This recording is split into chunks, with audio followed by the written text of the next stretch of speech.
Tenemos en estudios a Rafael Ferber, presidente de la Asociación Rural del Uruguay. Es la primera vez que viene con ese cargo, pero ya ha estado como director de exposiciones, que era donde se desempeñaba hasta abril de este año. O sea que después ya de un mes, un poco más de un mes y unos días, está en la presidencia de la Asociación Rural.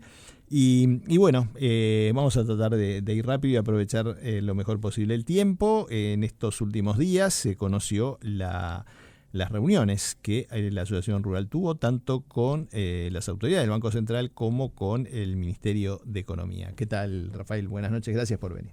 Buenas noches, bueno, gracias a ustedes y bueno, es así, tuvimos esos intercambios formales o oficiales, podemos decir, ¿verdad? Podemos tener muchos informales a veces, pero estos dos fueron formales y la verdad que fueron para nosotros los dos muy buenos y sobre todo desde el punto de vista de información y de intercambio. En ese aspecto la verdad que quedamos muy conformes y muy agradecidos con el gobierno, porque hay que agradecer esas cosas porque no tiene por qué ser así también, hay que tenerlo claro. Bien, simplemente por ir por orden cronológico, con el Banco Central estuvieron hablando del tema del dólar, de la inflación y bueno, de con qué parámetros se iba a estar manejando la política monetaria. Con el Banco Central tal cual, Tolosa nos demostró ser un técnico muy formado, con mucha información, realmente muy preparado. Eso siempre tranquiliza, podríamos decir. Ya sabíamos cuáles eran los parámetros y qué era lo que nosotros íbamos a preguntar también. Es ese objetivo de 4,5% de la inflación, que quiere decir llevarlo del 5,67, que es el último número que yo tengo en la cabeza, llevarlo al 4,5.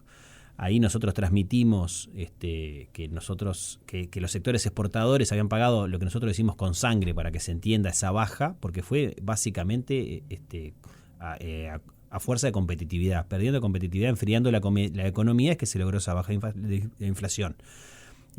Por lo cual decíamos que mantenerla, queríamos mantenerla y vamos a defenderlo, le íbamos a ayudar porque no queríamos perder el esfuerzo que habíamos hecho, pero seguir bajándola. La verdad que nos parecía que primero iba la competitividad y en la medida de la posible seguir bajando la inflación. Bueno, el gobierno considera que primero va la inflación por muchos aspectos técnicos que son de recibo, pero...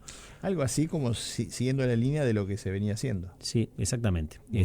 Con la diferencia dicha por Tolosa, o como marcando una diferencia de que el gobierno anterior, según estas autoridades, se fijó los parámetros, hizo un esfuerzo enorme, más que el gobierno, digamos, nos hizo hacer un esfuerzo enorme, pero le faltaba comunicarlo o creerlo a veces el propio gobierno. Por eso cuando se ponía parámetro, por ejemplo, llevarla a 5,5, a 6, pero las expectativas de inflación eran 7 y el gobierno, por ejemplo, en el Consejo de Salarios fijaba 7 y después había que tomar para atrás. Ese tipo de cosas dice que hoy está hablado a fondo, que todo el gobierno está encolumnado en llevar la inflación, terminar de llegar a ese 4,5, que lo ven como una medida clave para amortiguar realmente después los movimientos de inflación. Y bueno, es respetable. Lo que nosotros le dijimos es que eso se dice y está bien que estén todos columnados y lo vemos, pero por otro lado, cuando llega el momento no se baja el gasoil lo que se tiene que bajar, por lo tanto lo que se hace choca contra lo que se dice. En la única medida que tuvimos hasta ahora para comparar, ¿verdad? Porque hoy estamos escuchando con la mejor intención, intercambiando, pero lo que se hizo fue distinto. Lo reconoció, obviamente se están ajustando factores. Lo que tenemos claro todos es que el Banco Central tiene una sola herramienta, que es mover la tasa de las letras de regulación monetaria. Y nosotros tenemos medido, y eso es avalado en el fondo por el Banco Central, que si eso se separa 2,4%, el valor de la tasa se separa 2,4% del valor de la inflación, es contractivo para la economía. No hay misterio.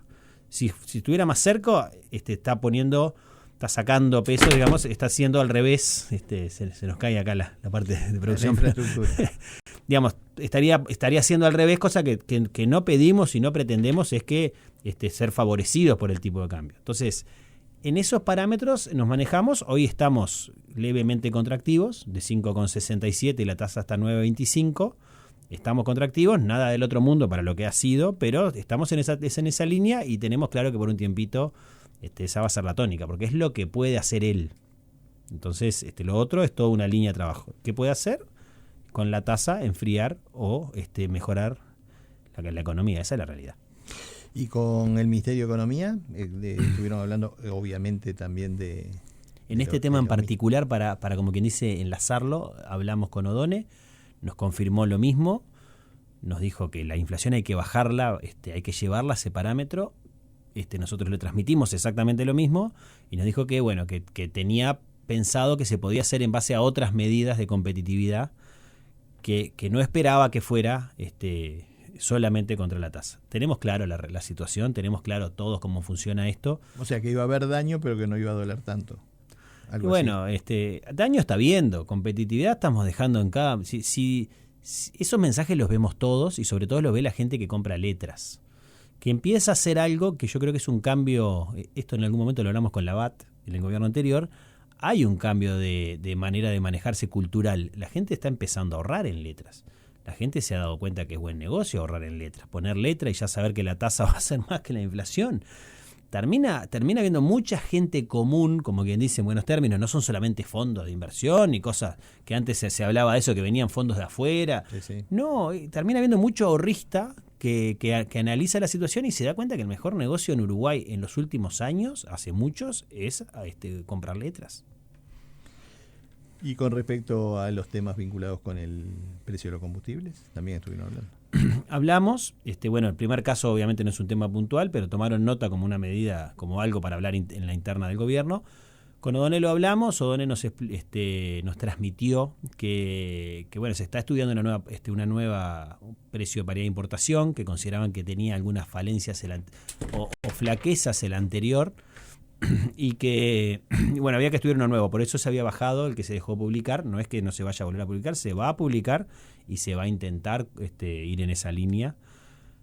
Nos hizo muchas explicaciones técnicas que son de recibo, de cómo se maneja, qué márgenes subieron en las refinerías a nivel mundial, que ayudó en el periodo anterior, que ahora capaz que ya no venía ayudando, cosas de recibo y que nosotros estamos a la espera. La realidad, la nuestra, es que en estos temas, como quien dice, tenemos que estar siempre atentos. Nosotros sacamos en varios lados lo que bajó el petróleo Brent con respecto a lo que bajó el gasoil. No es algo técnicamente exacto, está claro, porque el petróleo no está refinado y los costos de refinería, todo lo que uno quiera, pero es lo que tenemos para comparar porque no tuvimos el otro valor, esa es la realidad. Y desde el punto de vista impositivo, que es otro de los aspectos que se ha hablado mucho, se habló en lo previo, hubo declaraciones, hubo promesas. Bueno, yo creo que hay una visión muy realista de Odone, y lo hemos escuchado Orsi también, que por un lado nos tranquiliza en el sentido de que uno, cuando toma un gobierno que puede ser del lado del Frente Amplio, siempre se habla de que puede haber una suba de impuestos, digamos. Eso es como, no voy a decir un mito, pero es como que viene un poco de la mano, es hablar de esos temas, que no quiere decir que haya pasado así y que no pase con el otro lado. Pero la realidad es que Odone entiende, nosotros en la conversación así nos lo dijo, lo entendimos así, de que no hay margen para subir más impuestos. Que sí se precisa cada peso que hay para cumplir los objetivos y para cumplir con una situación económica que va, por cuestiones puntuales, va a seguir con un déficit importante y probablemente entendemos y entiende que va a crecer por lo que ya viene como por inercia, se podría decir. Y bueno, entonces en ese margen, que casi como que dice no hay margen, si por suerte entienden que no van por el camino de subir impuestos porque creemos lo mismo, y sobre todo creemos que en la práctica, en la realidad, terminan no generando los ingresos que el gobierno cree que va a generar. Yo creo que esto es una cuestión y es algo que estudian los profesionales y creo que el gobierno lo tiene bien medido. Voy a subir los impuestos, pero no voy a recaudar más. Algo va a pasar que va a terminar dando la vueltita, voy a pagar el costo político y no voy a tener la plata en el bolsillo. La podré tener puntualmente un tiempito y después va a ser recesivo en la propia economía. ¿Se entiende eso? Nosotros llevamos propuestas, sobre todo en las cosas que hemos escuchado a Odone hablar y que creemos que son viables. ¿Cuál es lo que tenemos puesto como quien dice, entre ceja y ceja? Bueno, son los aportes al LATU. El 0,25% de los productos no tradicionales, que imagínense que si tendrá años esa terminología que incluye leche y arroz, por ejemplo, también incluye soja y forestación, y alguno más también, pero ese 0,25 hace que el LATU recaude $16 millones aproximadamente por año y no da nada a cambio. El LATU ya tiene una estructura. Si en algún momento fue lógico para formar al LATU, ya no es más lógico. El LATU crece en espacios en la zona más cara de Montevideo, no es para su función, eso lo vemos todos, y la verdad que es algo que hay que entrarle. Y en eso coincidimos con, vimos que Odone lo tenía en carpeta. El segundo punto que le entramos, que por más que se devuelve la mayoría, nosotros vamos a seguir, es con el 1% municipal. Es injusto y sobre todo en gran medida para los tenedores de ganado sin campo, no lo pueden recuperar, para los pequeños productores intensivos o para los productores intensivos que generan más 1% que lo que tienen para cobrar de BPS, y sobre todo para el productor que no le da la vida para hacer los trámites y llega a buscar la guía y paga recargos sobre algo que es de él. Digamos, es muy duro para un productor comprar una guía, pagar una multa, que la intendencia le cobra una multa por algo que la plata que se la va a dar al BPS. Es como decir, bueno, se estás tomando el pelo. Es un poco eso. Pasa que eso fue una negociación, ¿no? Que quedó porque las intendencias querían recaudar algo cuando se llegó al acuerdo con el SUSIBE, y era una forma de hacer caja porque si no se quedaban sin fondos. Me parece que es la caja, aparentemente, ¿no? Tiene esa pinta que es lo que entra por ventanilla. Odone habló del SUSIBE como una medida, como una herramienta a copiar en este caso. Evidentemente tenemos claro, si el 1% recauda X plata y el BPS termina generando menos, digamos, hay un más menos que en este momento creo que están 8 millones de dólares de gente que no reclama la plata. O no puede porque no tiene BPS o no la reclama. Entonces, alguien tiene que reponerle esa plata a las intendencias. Está bien, pero ahora después hay un negocio chiquito ahí de tasas, comisiones, multas y sobre todo de hacerle perder tiempo a los productores, que sobre todo el desprecio del tiempo del productor, una frase de Gabriel Capurro que me queda, el desprecio del tiempo del productor es eso.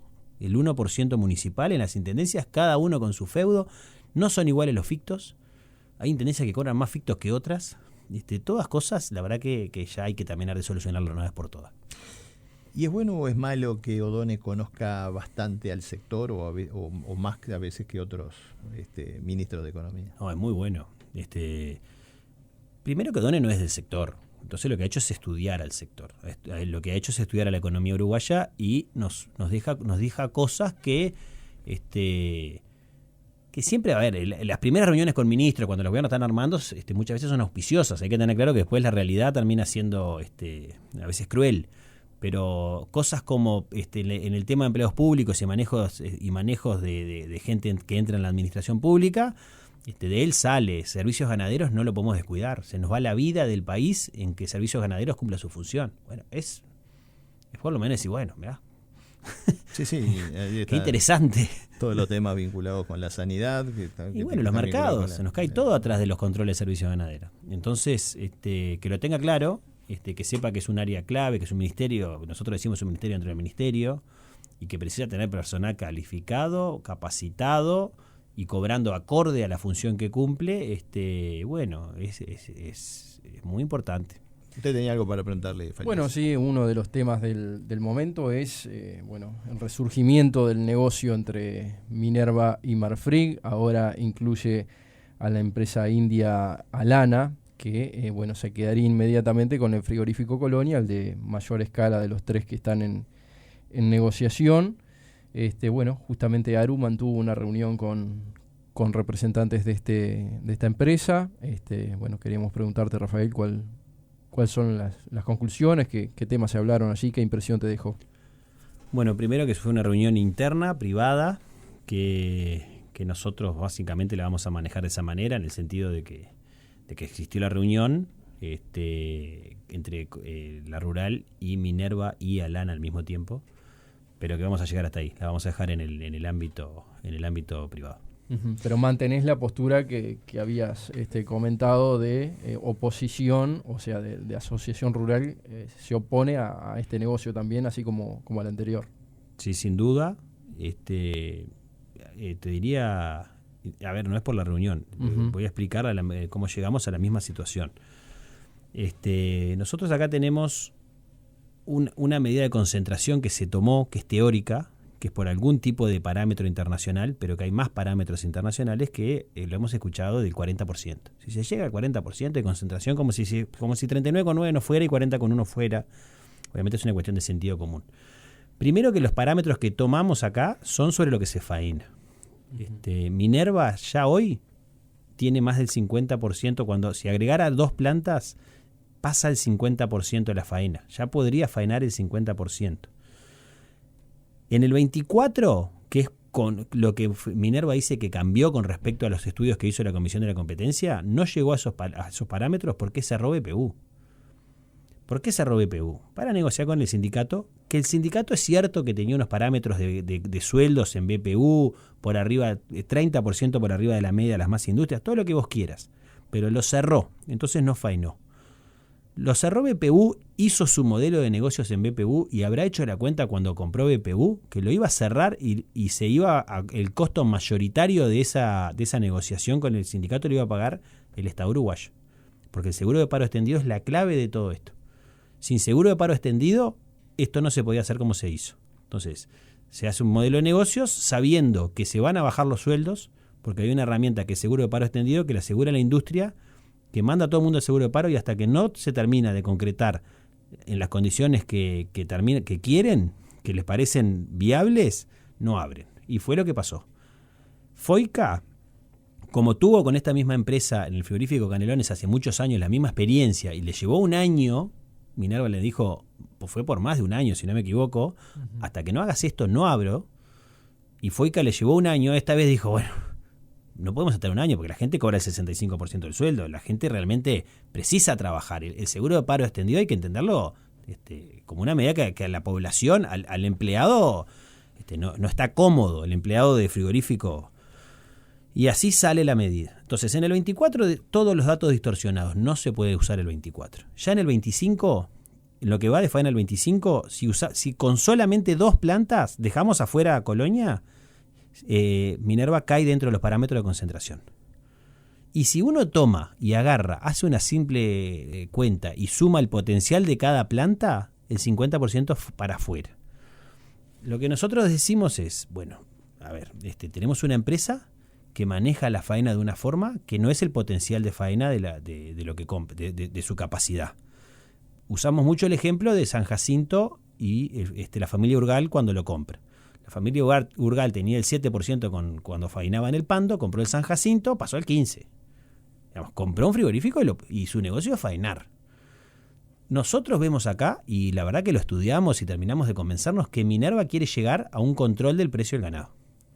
¿Y cómo se controla eso? Teniendo una torta, un espacio de la torta suficientemente grande como para que llegue un punto en que me tenés que vender a mí y por lo tanto digo cuánto vale el ganado. Eso, si uno hace las cuentas, es donde está la plata. Si uno agarra una calculadora y dice, bueno, en Uruguay se faenan 2.300.000 cabezas, pesan 230 kilos de carcasa. Si yo a eso le bajo 30 centavos, el precio del ganado, ¿quiere decir que el 4.60, 4.70 de hoy fuera 4.40? Porque cuando el precio está alto, ¿dónde va? ¿Dónde va la cuenta? Cuando está bajo estamos todos muy nerviosos y todos presionando y capaz que 30 centavos entre 2.70 y 3 es mucho, pero tampoco sería algo que no hubiéramos visto. Esos 30 centavos son 80 millones de dólares por año al 50% de la faena. Uno dice, bueno, la verdad que con todo derecho, Minerva, como empresa que se dedica a hacer plata, quiere controlar el precio del ganado y llegar a un porcentaje de la torta que controle el precio del ganado, como hizo en Paraguay. Porque aparte no es que nosotros nos avivamos y es copar el mercado. Es copar el mercado. ¿Y qué pasa? Los otros grandes van a ir chupando. Los 3 más grandes van a ir chupando rueda. Obviamente, Marfrig tiene una cláusula de no competencia, por lo cual el otro jugador grande no puede comprar ni crecer por 5 años. Podrá comprar ganado, pero no puede salir a buscar una planta para reponer. Si el negocio cambia, no lo puede hacer por 5 años. Y los otros dos, las 2 nacionales, vienen topeadas. Y se han manejado de una manera que tienen en su poder, y hay que tener claro, y Marfrig también, una parte de novillos encerrados importante, una masa crítica importante. Entonces, en un mercado que ya está, en un negocio que la industria está concentrada y viene concentrándose a pasos fuertes, 5 años, 28 plantas faenando. Hoy me parece que 18. Miren, los números son por el estilo.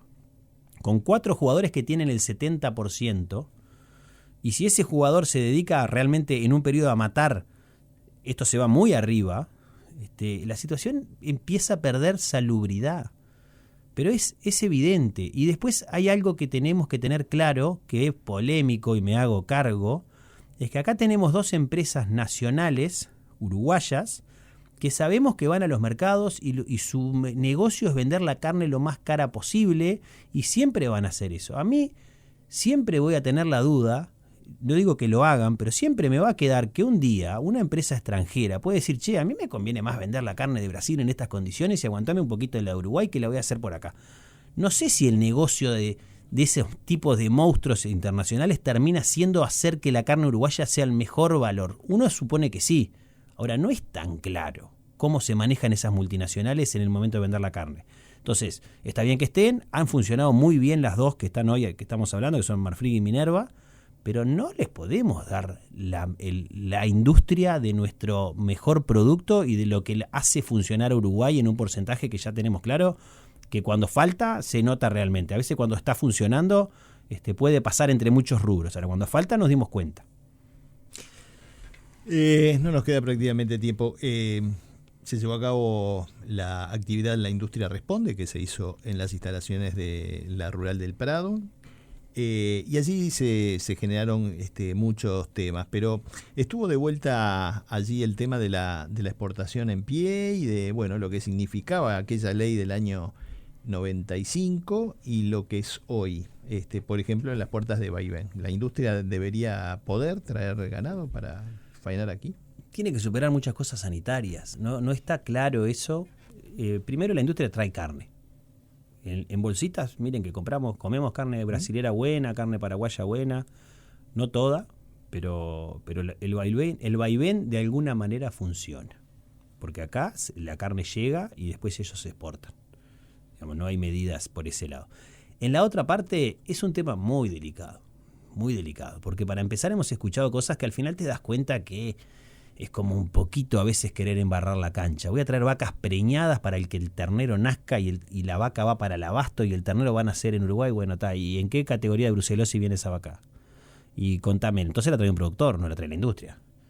Entonces ahí, a ver, podemos hablar de los temas, pero ahora tenemos que hacer los diagnósticos a fondo y yo creo que sí, la puerta de vaivén es algo... Como decían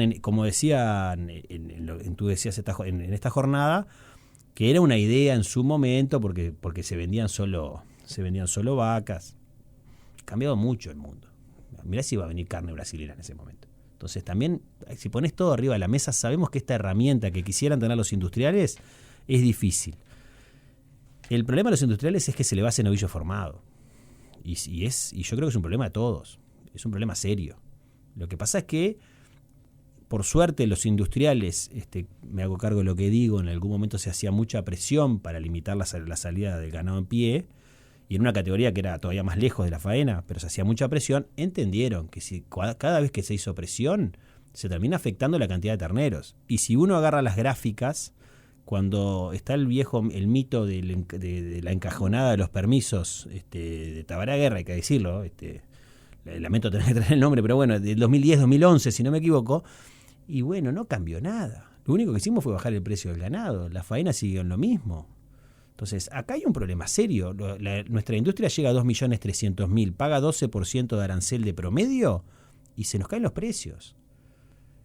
Esa es la realidad. Y el Estado me va a tener que explicar, un día me gustaría una explicación, por qué es mejor pagar seguro de paro extendido que darle beneficios a la industria. Por ejemplo, que deje de pagar IRPF, esa retención de IRPF, que imaginen lo que debe pagar la industria de IRPF, porque los sueldos no son malos, entonces caen en el IRPF. Un día me van a tener que explicar por qué es mejor pagar seguro de paro extendido que hacer acá para que el industrial pueda pagar ese novillo los 10 centavos de diferencia que termina generando. Hay que estudiar más las cosas a fondo. Le tengo fe a Odone de que tenga la cabeza abierta. Muchas veces estos son líos grandes que terminan no queriendo comprarse nadie. Pero evidentemente no podemos limitar la salida de exportación en pie porque limitamos los terneros. Pero no podemos perder puesto de trabajo. No podemos perder puesto de trabajo. Eso lo tenemos que tener todos claros. Entonces hay que buscar otras soluciones y casualmente el tercero en discordia siempre se queda fuera de la discusión, que es el Estado. Rafael Ferber, presidente de la Asociación Rural, muchas gracias por haber estado aquí. Gracias a ustedes.